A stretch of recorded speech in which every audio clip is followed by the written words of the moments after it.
इस खूबसूरत मस्जिद का ढांचा दिल्ली की शाही जामा मस्जिद की तर्ज पर तैयार किया गया है।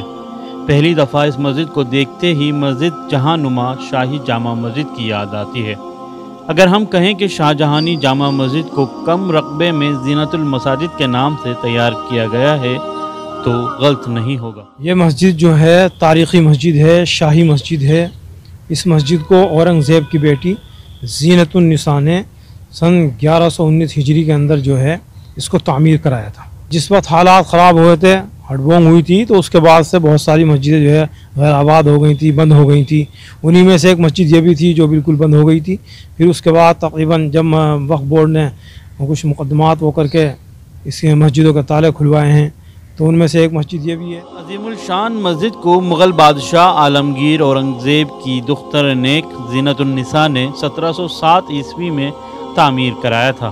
इस मस्जिद में एक दालान, 7 मेहराबे और एक सहन है। सहन के साथ ही एक हौज़ भी है जो फ़िलहाल इस्तेमाल में नहीं आता। इसमें एक कस्बा ख़ास तौर से नानोता, उसके वहाँ नौजवानों को ख़ास तौर से यहाँ पर जो है आबाद किया।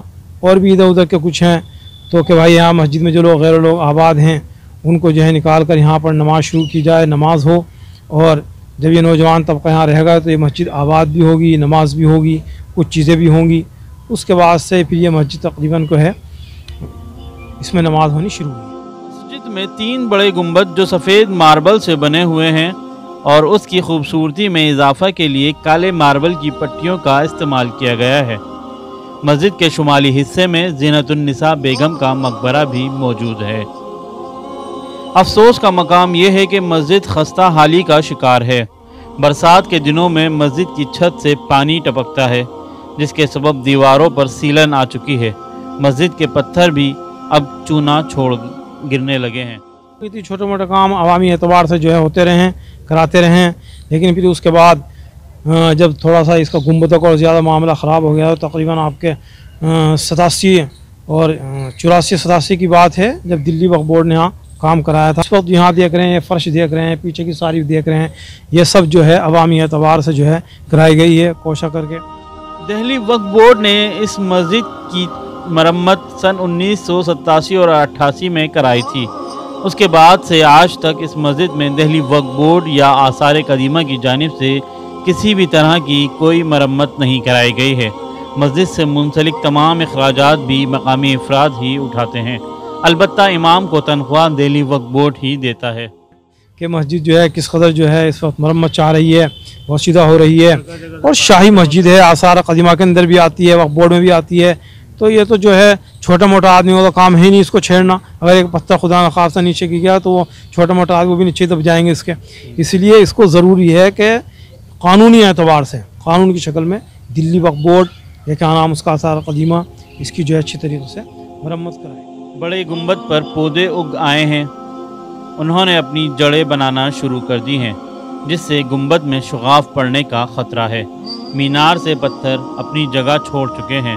अगर इस मस्जिद की जल्द अज जल्द मरम्मत नहीं की गई तो मुमकिन है कभी भी कोई नागवार वाक़या पेश आ सकता है।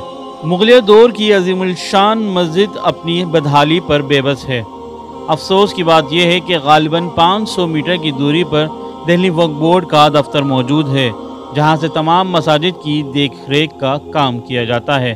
ताहम इस मस्जिद की मरम्मत के लिए दिल्ली वक्फ बोर्ड को सन 1988 के बाद से वक्त ही नहीं मिला।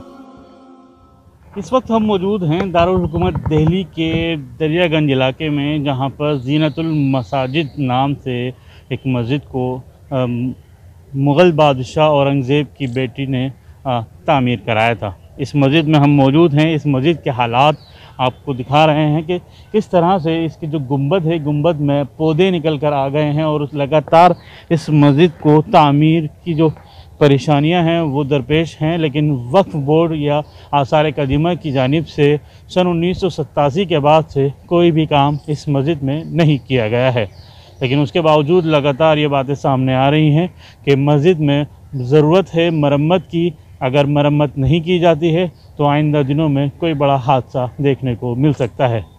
अब देखना होगा कि 500 मीटर की दूरी पर वाक़ दिल्ली वक्फ बोर्ड इस मामले को लेकर कितना संजीदा नज़र आता है। ETV भारत के लिए दिल्ली से मोहम्मद राहिम।